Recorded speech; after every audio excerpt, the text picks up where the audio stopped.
Василий Громов никогда не думал, что обычная остановка на заправке станет началом самого страшного кошмара в его жизни. 20 лет за рулем грузовика, тысячи пройденных километров по российским дорогам, и он считал, что видел все.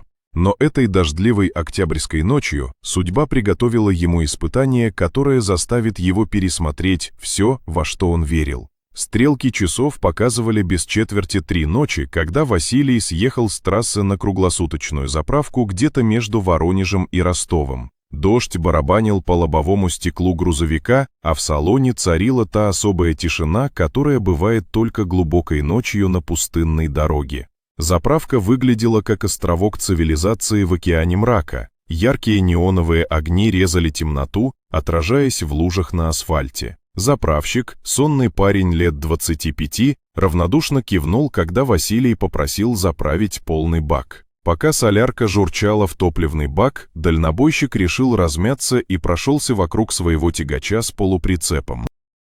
Груз везли закрытый, партию мебели из подмосковной фабрики в Краснодар. Обычный рейс, обычный груз. Ничего примечательного. Но когда Василий обходил прицеп с левой стороны, его кровь застыла в жилах. Из металлического чрева полуприцепа доносился звук, который не должен был там звучать. Тук-тук-тук, ритмичный, настойчивый стук, как будто кто-то изнутри пытался привлечь внимание. Дыхание перехватило, мурашки побежали по коже. Василий остановился, прислушиваясь. Может, показалось, но нет. Звук повторился, более отчетливо. Тук-тук-тук-тук. 4 удара, пауза, снова 4 удара. Словно сигнал бедствия. Руки задрожали, когда он доставал ключи от задней двери прицепа. Внутренний голос кричал, что лучше не открывать, что некоторые двери должны оставаться закрытыми. Но совесть не давала покоя. А вдруг там действительно кто-то нуждается в помощи? Замок щелкнул, дверь медленно открылась. И Василий Громов понял, что стал свидетелем чего-то, что изменит его жизнь навсегда. В первые секунды глаза не могли привыкнуть к полумраку прицепа. Слабый свет фонарика заправки едва проникал внутрь металлического контейнера, создавая причудливые тени между штабелями упакованной мебели. Василий достал телефон, включил фонарик и направил луч света внутрь грузового отсека. То, что он увидел, заставило его отшатнуться назад, словно от удара электрическим током. Между коробками с диванами и креслами в самом дальнем углу прицепа сидел человек. Мужчина средних лет в изорванной рубашке, со связанными руками и заклеенным скотчем ртом. Его глаза были полны отчаянного ужаса, а по щекам текли слезы. Сердце Василия бешено заколотилось. Мысли путались, как провода в коробке распределения. Как этот человек оказался в его прицепе?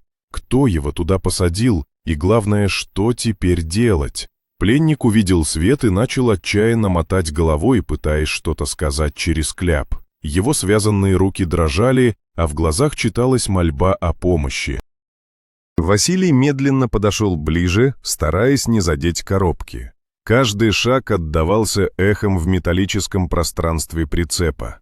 «Господи, что с вами сделали?» – прошептал дальнобойщик, присев рядом с пленником. Осторожно он снял скотч с рта незнакомца. Мужчина тяжело задышал, как будто только что вынырнул из-под воды. Его губы были потрескавшимися от обезвоживания, а голос звучал хрипло. «Спасибо, спасибо, что открыли», – выдохнул он. «Меня зовут Игорь Семенович Ковалев. Я работаю главным бухгалтером в строительной компании «Монолитстрой». Меня похитили 3 дня назад». Василий начал развязывать веревки на руках пленника. Узлы были затянуты профессионально, так, как вяжут только люди, знающие свое дело. Это были не любители. «Кто вас похитил?» – спросил Василий, продолжая работать с узлами. «Не знаю точно. 3 в масках. Схватили меня возле дома, когда я возвращался с работы. Избили, накачали какими-то препаратами, а когда очнулся, был уже здесь, в этом прицепе». Руки, наконец, освободились. Игорь Семенович растирал затекшие запястья, на которых остались глубокие красные полосы от веревок. Василий помог ему выбраться из прицепа на свежий воздух. Дождь почти прекратился, только мелкая морось висела в воздухе. «Надо вызывать полицию», — сказал Василий, доставая телефон. «Нет», — резко воскликнул Ковалев, хватая его за руку. «Не надо. По крайней мере, пока. Это очень опасно. Вы не понимаете, с кем связались. Но вас же похитили. Это преступление». Игорь Семенович тяжело вздохнул, оглядываясь по сторонам, словно боясь, что за ними следят. «Все гораздо сложнее. Я случайно узнал о махинациях в нашей компании. Подделка документов, откаты, незаконные схемы строительства социальных объектов. Деньги исчезали миллионами. Когда я попытался разобраться, начались угрозы. Василий почувствовал, как холод пробегает по позвоночнику. Интуиция кричала об опасности. Он понимал, что случайно втянулся в нечто более серьезное, чем простое похищение.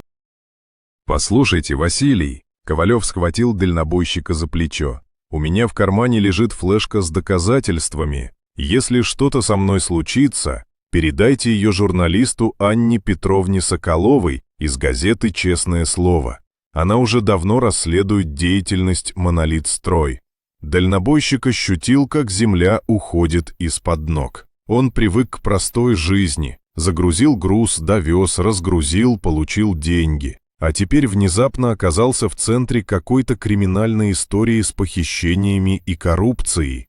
«Но как вы попали в мой прицеп?» — спросил Василий, пытаясь разобраться в ситуации. «Думаю, они собирались перевозить меня куда-то подальше от Москвы. Возможно, вообще убрать. Ваш груз — идеальная маскировка. Кто будет проверять фургон с мебелью?» Ковалев нервно оглянулся. Но что-то пошло не по плану. Может, их планы изменились, или водитель, который должен был меня везти, не появился? Василий попытался вспомнить, как получал этот груз. Заказ поступил через обычного диспетчера, документы были в порядке, погрузка прошла стандартно. Но теперь, когда он думал об этом более внимательно, некоторые детали казались странными. Грузчики работали необычно быстро, почти не разговаривали между собой, а один из них постоянно следил за тем, чтобы Василий не заходил в прицеп во время погрузки. «Значит, меня использовали вслепую», — пробормотал дальнобойщик. «Я случайно стал соучастником похищения». «Не соучастником, а жертвой обмана», — поправил Ковалев. «Но теперь вы знаете правду, и это делает вас опасным для них». Слова Игоря Семеновича падали как камни в тихий пруд, создавая все расширяющиеся круги последствий. Василий понимал, что его спокойная жизнь дальнобойщика закончилась в тот момент, когда он открыл дверь прицепа. Внезапно на заправку въехал черный внедорожник с тонированными стеклами. Фары слепили глаза, мотор работал тихо и мощно. Ковалев моментально напрягся, инстинктивно пригибаясь за грузовик. «Они нас нашли», — прошептал он. «Наверняка в прицепе установлен трекер». Из внедорожника вышли два человека в темных костюмах. Даже на расстоянии было видно, что это не случайные путешественники. Движения слишком уверенные, осанка слишком прямая, взгляды слишком внимательные. Профессионалы. Что делать? Василий почувствовал, как пересыхает во рту. «У нас есть несколько минут, пока они поймут, что меня здесь нет», — быстро говорил Ковалев. «Берите флешку, запоминайте имя журналистки. Анна Петровна Соколова, газета «Честное слово». Если меня поймают, вы единственный, кто может довести дело до конца». Он сунул в руку Василию маленькую флешку и какую-то бумажку. «Здесь адрес и телефон Соколовой. У нее есть связи в прокуратуре. Она сможет обеспечить вам защиту». Мужчины в костюмах направились к магазину заправки, о чем-то переговариваясь с заправщиком. Тот указал в сторону грузовика. «Бегите через поле за заправкой», — шепнул Ковалев. «Там километра через 2 деревня Малиновка. Найдите способ добраться до Москвы, а я попробую их отвлечь. Но они же вас убьют. Может быть. Но если мы оба попадемся, доказательства исчезнут навсегда. А с ними исчезнет и справедливость для всех тех людей, которых обманула наша компания. Игорь Семенович выпрямился во весь рост и направился навстречу преследователям. Его походка была решительной, словно он шел не на верную смерть, а на важное деловое совещание. «Эй, ребята!» — крикнул он. «Ищите меня!» Мужчины в костюмах резко развернулись. Василий увидел, как один из них потянулся к внутреннему карману пиджака. Это был его шанс. Дальнобойщик бросился бежать в темноту за заправкой, сжимая в кулаке флешку с доказательствами преступлений. Василий бежал через поле, не разбирая дороги. Ноги проваливались в размокшую от дождя землю, ветки кустарника хлестали по лицу, но он не останавливался. За спиной на заправке послышались крики, затем хлопок, похожий на выстрел. Сердце ёкнуло. Неужели Ковалева убили? Но времени на размышления не было. Нужно было добраться до деревни и найти способ связаться с журналисткой. Малиновка оказалась небольшим населенным пунктом, где в 3 часа ночи светилось лишь несколько окон. Большинство домов утопали во мраке, лишь изредка тявкала собака или мяукал кот. Василий подошел к первому дому с горящим светом и постучал в калитку. Через несколько минут появилась пожилая женщина в халате. «Что случилось, мужик? Среди ночи людей пугаете», — проворчала она, но в голосе звучало больше любопытства, чем раздражение. «Бабушка, помогите, пожалуйста. У меня машина сломалась на трассе. Нужно срочно добраться до Москвы. Может, у кого-то есть машина или телефон рабочий?» Женщина внимательно оглядела его с ног до головы. Грязная одежда, встрепанные волосы, испуганные глаза. «Чего-то ты, сынок, больно перепуганный. Не с полиции ли бежишь?» — прищурилась она. «Да нет же, наоборот. Полиции нужна помощь. Дело важное, государственное». Видимо, слово «государственное» подействовало. Старушка открыла калитку и пригласила во двор. «Зовут меня Валентина Петровна. А тебя как?» «Василий. Василий Григорьевич Громов». «Ну, заходи в дом, Василий Григорьевич. Чаю нальем, а там видно будет. У меня сын в райцентре работает, на машине ездит. Может, поможет». Внутри дома пахло свежим хлебом и сушеными травами. Валентина Петровна поставила чайник и достала телефон старой модели. «Вот, звони куда надо. Только долго не болтай, деньги на счету кончаются». Василий набрал номер Анны Соколовой. Долгие гудки и, наконец, сонный женский голос. «Алло, кто это в такое время?» «Анна Петровна Соколова, меня зовут Василий Громов. Мне дал ваш номер Игорь Ковалев из «Монолит Строй». Сказал, что у вас есть материалы на эту компанию». Молчание. Затем голос стал более собранным. «Где Игорь Семенович? Он уже 2 дня не выходит на связь. Его похитили. Я случайно его нашел. Это долгая история. У меня есть флешка с доказательствами, которую он мне передал. Господи, где вы сейчас? В деревне Малиновка, под Воронежем. Боюсь ехать в Москву. За мной охотятся. Слушайте внимательно. Ни в коем случае не езжайте в Москву обычным транспортом. У этих людей связи везде, в полиции, в транспортных службах. Я пришлю за вами своего человека, но это будет только завтра вечером. А пока спрячьтесь где-нибудь надежно. А как же Ковалев? Его же могут убить. Если он еще жив, то останется таким до тех пор, пока они не получат эту флешку. Вы сейчас единственная надежда на спасение не только его, но и многих других людей». Валентина Петровна слушала разговор, не скрывая любопытства. Когда Василий закончил говорить, она налила ему чай и придвинула тарелку с пирогами. «Значит, дело серьезное?» — спросила она. «Я по телевизору много про коррупцию слышу. Чиновники народ обманывают, деньги воруют». «Очень серьезная, бабушка. Люди пропадают, документы подделывают, миллионы разворовывают». «А ты что, из полиции?» «Нет, я дальнобойщик. Просто случайно в это дело попал». Валентина Петровна задумалась, помешивая чай ложечкой. «Знаешь что, Василий Григорьевич, у меня есть племянник, Михаил. Он в прокуратуре области работает, следователем. Честный мужик, не то что некоторые. Может, ему позвонить? Василий почувствовал проблеск надежды. Местный следователь может оказаться более надежным, чем московские связи журналистки. А он не передаст информацию не тем людям. Миша? Да он скорее работу бросит, чем совесть запятнает. Отец у него фронтовик был, принципы в семье строгие. Тогда звоните, бабушка, только осторожно, не говорите подробности по телефону. Валентина Петровна набрала номер. Несколько минут она объясняла племяннику ситуацию, говоря намеками и полунамеками. Наконец протянула трубку Василию. «Громов?» — раздался мужской голос. «Тетя говорит, у вас есть информация о серьезных преступлениях?» «Да, товарищ следователь, очень серьезных. Похищение людей, коррупция в строительстве, подделка документов на миллионы рублей. Хорошо, утром приезжайте в прокуратуру.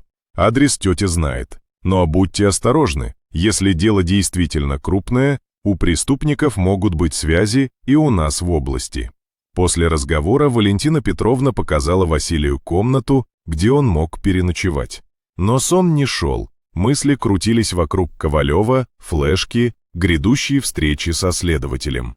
Что если это ловушка? Что если и местная прокуратура подкуплена? Утром Василий проснулся от звука автомобильного двигателя во дворе. Сердце сжалось от страха. Неужели его нашли? Но Валентина Петровна спокойно позвала его завтракать, объяснив, что приехал ее сын Николай, который согласился отвезти Василия в райцентр. «Только осторожно», — предупредила старушка. «Мишу я предупредила, что ты приедешь, но лучше лишний раз не светиться». Николай оказался мужчиной лет 40, молчаливым и серьезным. По дороге он почти не разговаривал, лишь изредка поглядывал в зеркало заднего вида. У здания районной прокуратуры он остановил машину и коротко сказал: «Удачи и будь осторожен, не все там честные».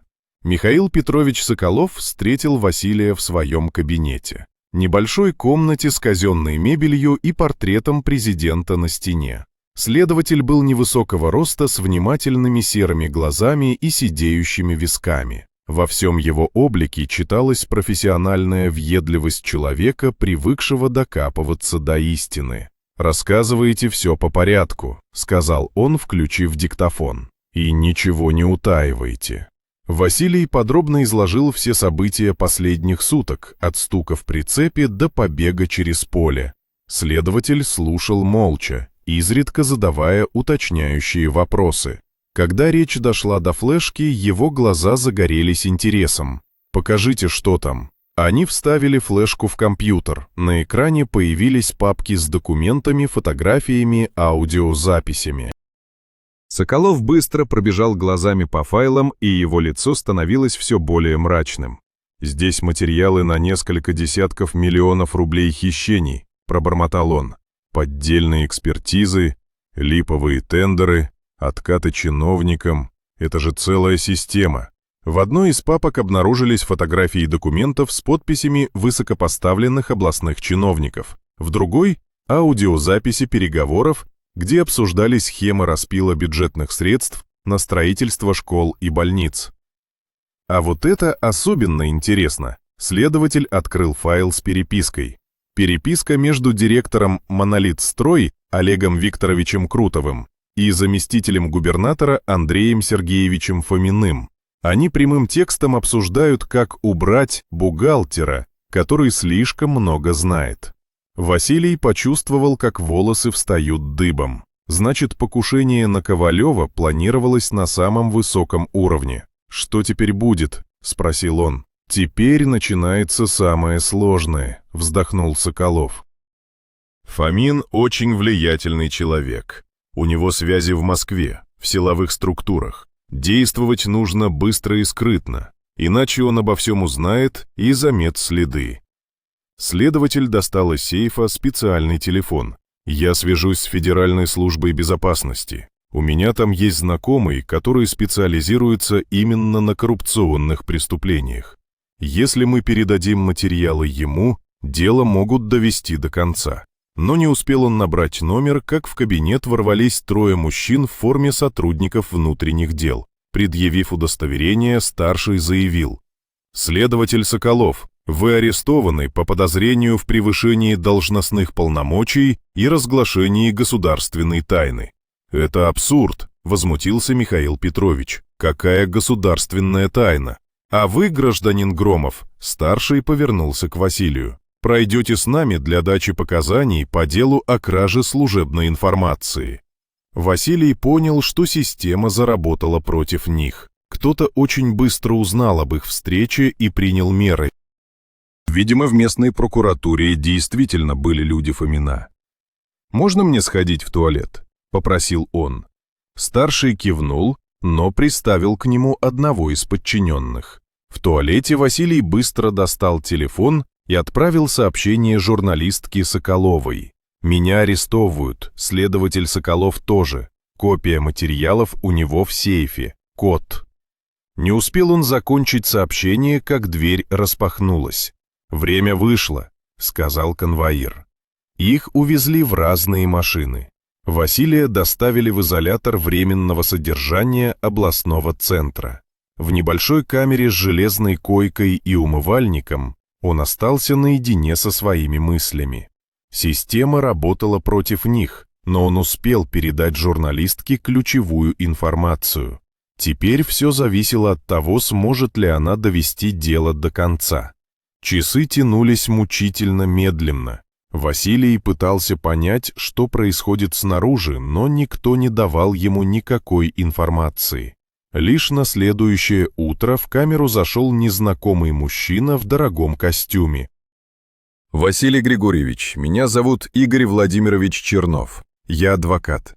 Пришел, чтобы предложить вам сделку». Адвокат Чернов был тем типом людей, которые умеют выглядеть дружелюбно и угрожающе одновременно. Его улыбка не касалась глаз, а в голосе звучали мягкие, но недвусмысленные интонации человека, привыкшего добиваться своего любыми способами. «Василий Григорьевич, вы попали в очень неприятную ситуацию», — начал он, усаживаясь на единственный стул в камере. «Обвинение в краже служебной информации, сопротивлении сотрудникам полиции, незаконном проникновении в чужое имущество. Это может потянуть на 5-7 лет лишения свободы». «Какое сопротивление? Какая кража?» — возмутился Василий. «Я спас человека от похитителей. А доказательства где?» — развел руками адвокат. «Игоря Семеновича Ковалева никто не похищал. Он находился в служебной командировке и сейчас дает показания о том, как вы напали на него, связали и попытались принудить к передаче служебной информации».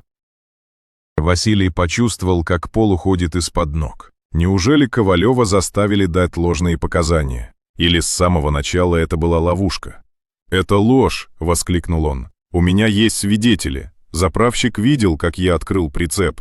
Заправщик подтвердил, что видел, как вы вскрывали чужой груз в ночное время», — спокойно ответил Чернов. «Что только усугубляет ваше положение».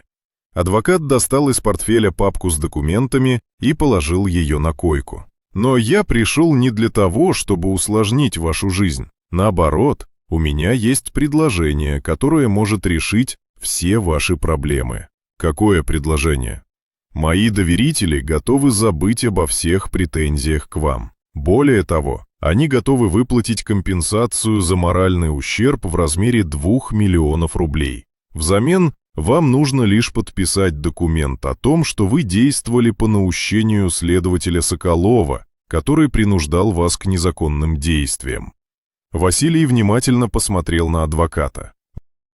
2 миллиона – это больше, чем он зарабатывал за 3 года дальнобойных рейсов.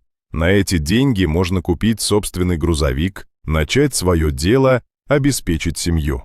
А если я откажусь? Тогда вас ожидает длительное судебное разбирательство. С учетом имеющихся улик, приговор будет суровым. А следователь Соколов уже дал показания о том, что вы действовали по его указанию, нарушая процедуры следствия. Адвокат помолчал, давая словам дойти до сознания. «Подумайте здраво, Василий Григорьевич. У вас есть семья, дети. Стоит ли рисковать их будущим ради абстрактной справедливости? У меня нет детей», — мрачно ответил Василий. Тем более, вы свободный человек, можете начать новую жизнь с чистого листа, с 2 миллионами рублей в кармане. Чернов открыл папку и показал документы. Текст был напечатан на официальном бланке с печатями и подписями. Все уже готово, остается только поставить вашу подпись. Василий взял документ и начал читать. Согласно тексту, он признавал себя виновным в незаконном проникновении в грузовой автомобиль по указанию следователя Соколова, который обещал ему вознаграждение за добычу компрометирующих материалов на строительную компанию «Монолит-строй». Также он обязывался не разглашать подробности дела и не контактировать со средствами массовой информации. А что будет с Соколовым? Следователь Соколов будет привлечен к ответственности за превышение должностных полномочий. Но учитывая его сотрудничество со следствием, наказание будет условным. И с Ковалевым. Игорь Семенович продолжит работать в компании. Недоразумение исчерпано. Василий отложил документ. В камере повисла тишина, нарушаемая только гулом вентиляции. Он понимал, что стоит на распутье. Подпись под этой бумагой означала предательство всего, во что он верил, но отказ грозил годами тюрьмы. «Сколько времени у меня на размышление?» «До завтрашнего утра», — ответил адвокат, убирая документы в папку. После этого предложение потеряет актуальность. Когда Чернов ушел, Василий остался наедине со своими мыслями. Он вспоминал отчаянный взгляд Ковалева в прицепе, его слова о справедливости, о том, что доказательства могут спасти многих людей. Неужели все это было ложью?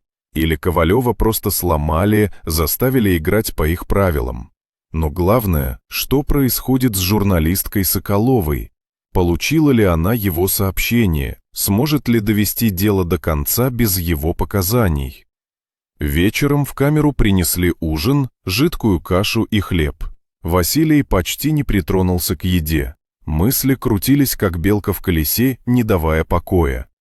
Ночь в изоляторе тянулась бесконечно. Василий почти не спал, прокручивая в голове все события последних дней. Где-то около полуночи его размышления прервал тихий стук в стену. Сначала он подумал, что это соседи по камере, но звук повторился. 3 коротких, 3 длинных, 3 коротких. Азбука Морзе. СОС. Василий подошел к стене и постучал в ответ. Через стену донеслись новые сигналы, которые он с трудом расшифровал. «Михаил, следователь, не подписывай. Ложь». Сердце забилось сильнее. Соколов находился в соседней камере и пытался передать ему сообщение. Значит, следователь не предавал его, как утверждал адвокат Чернов. Утром в камеру снова пришел Чернов, на этот раз в сопровождении 2 охранников. Его вид был менее дружелюбным, чем накануне. «Ну что, Василий Григорьевич, приняли решение? А можно мне еще раз увидеть Ковалева, поговорить с ним лично?» «К сожалению, это невозможно. Игорь Семенович находится под защитой программы свидетелей. Его безопасность превыше всего. Тогда покажите мне его письменные показания». Адвокат нахмурился. «Зачем вам это? Вы не доверяете официальному расследованию? Просто хочу понять, как все происходило с его точки зрения». Чернов достал из папки несколько листов и показал их Василию. Тот быстро пробежался глазами по тексту. Показания выглядели странно, слишком формально, без эмоций, которые были у Ковалева во время их разговора. Кроме того, в тексте были фактические ошибки. Неправильно указано время события, марка грузовика, даже цвет его куртки. «Это подделка», — сказал Василий. «Настоящий Ковалев знает детали, которых здесь нет». «Что вы имеете в виду?» В голосе адвоката появились металлические нотки. Он знал название газеты, где работает Соколова, помнил ее имя и отчество, знал адрес редакции, а здесь об этом ни слова.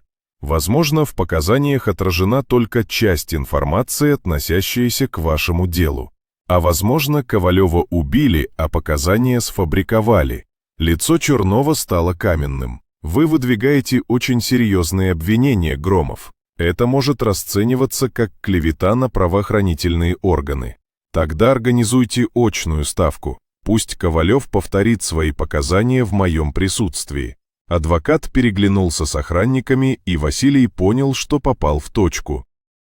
Ковалева действительно больше нет в живых. «У вас есть час на размышление», — резко сказал Чернов. «После этого предложение будет снято, а дело пойдет своим чередом». Когда они ушли, Василий снова подошел к стене и постучал. Ответ пришел быстро. «Готовь побег. Сегодня ночью. Окно. Веревка». Как Соколов планировал организовать побег из строго охраняемого изолятора? И главное, что потом? Куда бежать? К кому обращаться за помощью?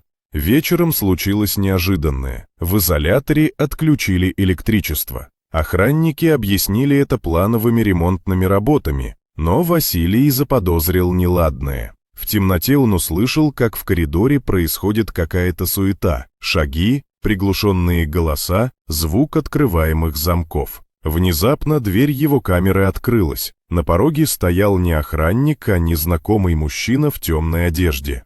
«Громов? Я от Анны Соколовой. Быстро, времени мало». Они вышли в коридор, где их ждал еще один человек и следователь Соколов. У Михаила Петровича было разбитое лицо, но глаза горели решимостью. «Журналистка получила ваше сообщение», — быстро объяснил он. «Связалась с федеральными органами. Через час сюда прибудет спецгруппа для ареста местных коррупционеров. Но Фомин уже знает об операции. У него есть информаторы в Москве. Он приказал нас убрать до прибытия федералов». Они быстро двигались по коридорам изолятора. Электричество было отключено не случайно, кто-то из местного руководства помогал им бежать. «Кто вас освобождает?» — спросил Василий. «Старт прокурора области, Владимир Иванович Кузнецов. Он давно подозревал Фомина в коррупции, но не хватало доказательств. Ваша флешка стала последним звеном в цепочке». Они вышли через служебный вход, где их ждала машина. За рулем сидела женщина средних лет с решительным лицом. «Анна Соколова», — представилась она. «Садитесь быстрее». Машина тронулась с места. В зеркале заднего вида было видно, как к зданию изолятора подъезжают автомобили с мигалками. «Опоздали на несколько минут», — мрачно сказала журналистка. «Но теперь им придется объяснять, куда исчезли подследственные». «Куда мы едем?» — спросил Василий. «К федералам. Они ждут нас в безопасном месте». Через полчаса езды они подъехали к отелю на окраине областного центра. В номере на 5-м этаже их ждали двое мужчин в строгих костюмах. Полковник Федеральной службы безопасности Андрей Максимович Волков и следователь Центрального аппарата Генеральной прокуратуры Российской Федерации Елена Викторовна Орлова. «Василий Григорьевич, ваши действия спасли не только жизнь Игоря Семеновича Ковалева, но и помогли раскрыть преступную схему, которую мы отслеживали уже 2 года», сказал полковник Волков. «Материалы с флешки стали ключевыми доказательствами в деле о хищении более 100 миллионов рублей из федерального бюджета». Следователь Орлова добавила: «Заместитель губернатора Фомин, директор «Монолит-строй» Крутов и их сообщники уже задержаны». Операция прошла одновременно в 3 регионах. Арестованы также 2 депутата областной думы и начальник управления архитектуры и строительства. «А что с Ковалевым?» — спросил Василий. «Он жив?» «Жив и находится под защитой», — ответила Орлова. «Его показания вместе с документами с флешки и вашими свидетельскими показаниями составляют неопровержимую доказательную базу». Журналистка Соколова достала диктофон. «Можно я запишу ваш рассказ для газеты? Люди должны знать, как обычный дальнобойщик помог раскрыть крупную коррупционную схему». Василий кивнул. Он подробно рассказал всю историю, от стука в прицепе до ареста и побега. Федеральные следователи внимательно слушали, иногда задавая уточняющие вопросы. Операция «Монолит» стала одной из крупнейших антикоррупционных операций в регионе за последние годы, резюмировал полковник Волков. Благодаря вашей гражданской позиции удалось предотвратить хищение еще нескольких десятков миллионов рублей и привлечь к ответственности всю преступную группу. А местные полицейские, которые меня арестовали, Они действовали по поддельным документам, которые изготовили люди Фомина. Настоящие сотрудники внутренних дел о задержании не знали. Фальшивые полицейские тоже арестованы. Следователь Орлова показала Василию несколько фотографий. «Узнаете этих людей?» На снимках были мужчины в темных костюмах, которые приехали на заправку той ночью. Да, это они. Те, кто искал Ковалева. Киллеры Евгений Рокотов и Павел Семенов. У них на счету несколько заказных убийств. Сейчас дают показания, надеясь на смягчение приговора. Они рассказали, что должны были убрать Ковалева в лесу под Ростовом, добавил полковник. Ваше вмешательство спасло ему жизнь. Анна Соколова сделала последние записи в блокноте. Василий Григорьевич, вы понимаете, что стали героем? Ваша история будет опубликована во всех крупных изданиях страны. Я просто сделал то, что должен был сделать любой нормальный человек, ответил Василий. К сожалению, не все так поступают, вздохнула следователь Орлова. Многие предпочитают не вмешиваться, не рисковать. А вы рискнули своей жизнью ради справедливости. Через несколько дней Василий давал показания в Москве, в здании Генеральной прокуратуры. Дело получило широкий общественный резонанс. Газеты писали о дальнобойщике-герое, который помог раскрыть коррупционную схему. Телевизионные каналы показывали сюжеты о том, как обычный водитель грузовика победил влиятельных коррупционеров. Игорь Семенович Ковалев встретился с Василием в прокуратуре. Бывший пленник выглядел намного лучше, отдохнувшим, выбритым, в новом костюме. «Спасибо вам», — сказал он, крепко пожимая руку дальнобойщика. «Если бы не вы, меня бы уже не было в живых. А если бы не ваша флешка, преступники остались бы безнаказанными», — ответил Василий. Знаете, я принял решение создать общественную организацию по борьбе с коррупцией в строительной отрасли. Не хотите стать одним из учредителей? Василий задумался. Его спокойная жизнь дальнобойщика закончилась, но началась новая глава. Глава борьбы за справедливость.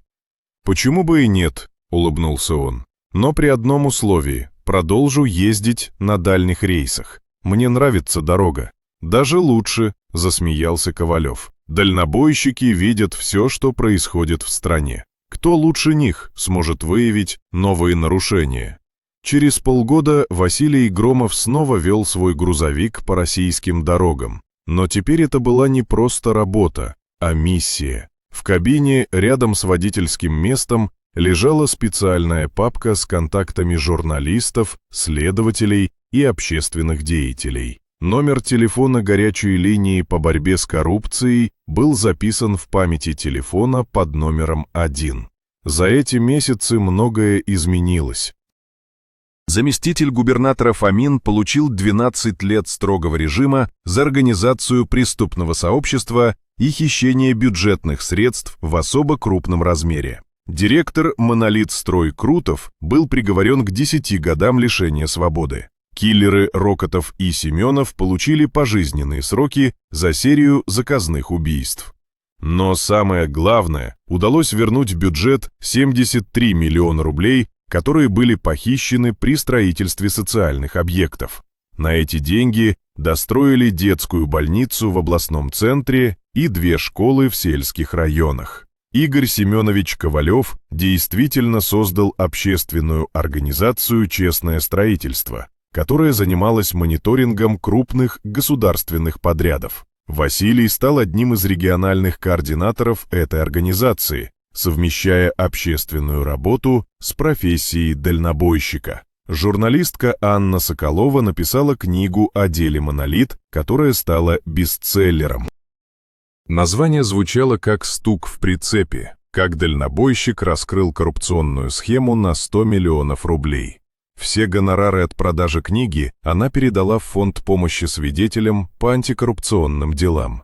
Следователь Михаил Петрович Соколов получил повышение и был переведен в областную прокуратуру на должность заместителя прокурора по особо важным делам. Его первым делом на новой должности стало расследование коррупции в сфере здравоохранения. А Валентина Петровна из деревни Малиновка стала почетным членом организации «Честное строительство». В ее доме теперь регулярно проводились встречи активистов, а сама она следила за ходом строительства новой школы в соседнем селе. Василий часто вспоминал ту октябрьскую ночь на заправке. Если бы он тогда не открыл дверь прицепа, если бы прошел мимо странного стука, сколько еще миллионов было бы украдено, сколько школ и больниц остались бы недостроенными, сколько людей не получили бы необходимой помощи. Однажды, проезжая мимо той самой заправки, он остановился и зашел в магазин. Заправщик, тот самый сонный парень, узнал его. «А, это вы тот дальнобойщик-герой!» — воскликнул он. «По телевизору про вас рассказывали, а я-то думал, просто пьяный какой-то странно себя ведет». «Не герой», — покачал головой Василий. «Просто сделал то, что должен был сделать». «Да ладно скромничать, вы же целую банду коррупционеров посадили. Теперь, может, и дороги лучше строить будут».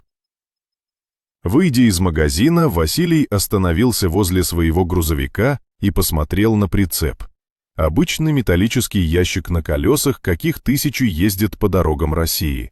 Но именно в таком ящике он нашел нечто большее, чем похищенного человека. Он нашел свое предназначение. Телефон зазвонил. Звонила Анна Соколова. «Василий Григорьевич, у меня есть информация о новой схеме в сфере дорожного строительства. Подрядчики завышают сметы, используют некачественные материалы. Не могли бы вы проехать по нескольким объектам в Тамбовской области и сфотографировать качество работ?» «Конечно», — ответил Василий, — «как раз еду в том направлении». Он убрал телефон, завел двигатель и выехал на трассу. Впереди лежала дорога, длинная, как вся его жизнь. Но теперь он знал, что каждый километр этого пути может привести к новому открытию, к новой возможности восстановить справедливость. В зеркале заднего вида мелькнула заправка, где все началось. Василий Громов улыбнулся и прибавил газу. Дорога ждала, а вместе с ней новые истории, которые еще предстояло рассказать.